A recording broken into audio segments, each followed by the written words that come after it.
Majina yangu naitwa Pastor Mungai na mimi ni mhubiri hapa Limuru. Sijaona manufaa yoyote kwa mwananchi wa kawaida ati kwa sababu Raila na Ruto wameshikana. Hawa watu hushikana kwa sababu ya siasa zao, hushikana kwa sababu ya kesho yao.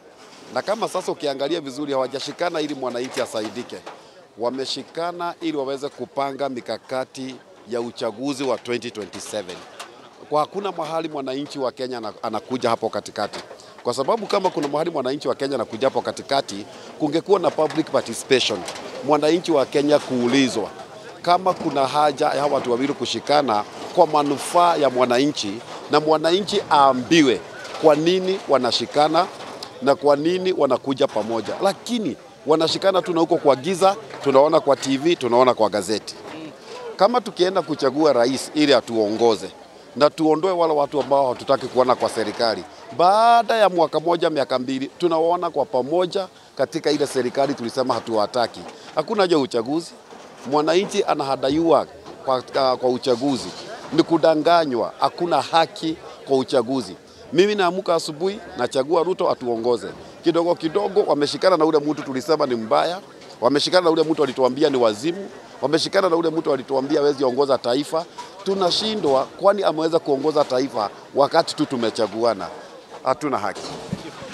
Za Mlima Kenya sasa ni kama zimekaa kama ziko fugufugu. Manake wakati Raila hakuwa ameungana na serikali yenye katika utawala, ilikuwa inaonekana kidogo watu wa Mlima ni kama wanaweza kuegemea upande wa UDA, wa ODM. Lakini kwa sasa vile wameungana na UDA, sasa Mlima wakati huu ndio sasa tunataka kujua tutachukua mwelekeo gani. Although kiongozi Uhuru hajapeana mwelekeo. Akipeana mwelekeo sasa Mlima itajua inaelekea wapi. Wale wamefanya salamu zao ni kama wanajua mahali wataingilia Mlima Kenya, ni kama wanapanga mahali wataingilia. Although wale wamebaki kwa serikali, sioni kama wako na effect kubwa, wako na nguvu kubwa ya kubeba Mlima. Mlima sasa imebaki mahali kando kidogo. Kushikana ama ile inaitwa handshake kati ya Raila na rais kumebadilisha kabisa siasa za Mount Kenya, kwa sababu imeonekana ya kwamba Mount Kenya imetengwa. Mount Kenya ndio iliweza kupiga kura kwa wingi sana kimpea support rais Ruto, lakini kwa sasa inaonekana ya kwamba Mount Kenya imechukua mwelekeo mpya, najipanga kivingine, na kutakuwa lazima Mount Kenya pia nayo iweze kuwa na mwelekeo wake. Na mtu yote ambaye kulingana na vile mambo yalivyo na mwelekeo ambao uko Mount Kenya, usipoungana na aliyekuwa naibu wa rais, wewe hauko kisiasa. Kwa hivyo zote tumeona vile mambo yalivyo, tunapiga kura zetu Mungu akitujalia kwa upande mmoja sasa, bila ndio Mount Kenya iweze kujipanga.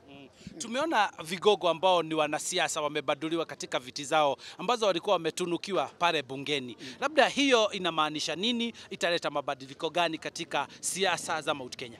Hilo inamaanisha ya kwamba waliompigia rais kura, waliompigia debe sasa amewatema nje. Kwa hivyo pia nao lazima wajipange, lazima waweze kujipanga kivyao ili waweze kuona ya kwamba vile amewafanyia, amewatema nje, nao lazima wasimame, na sio fugufugu la mchezo. Ni fugufugu ambalo lina kura nyingi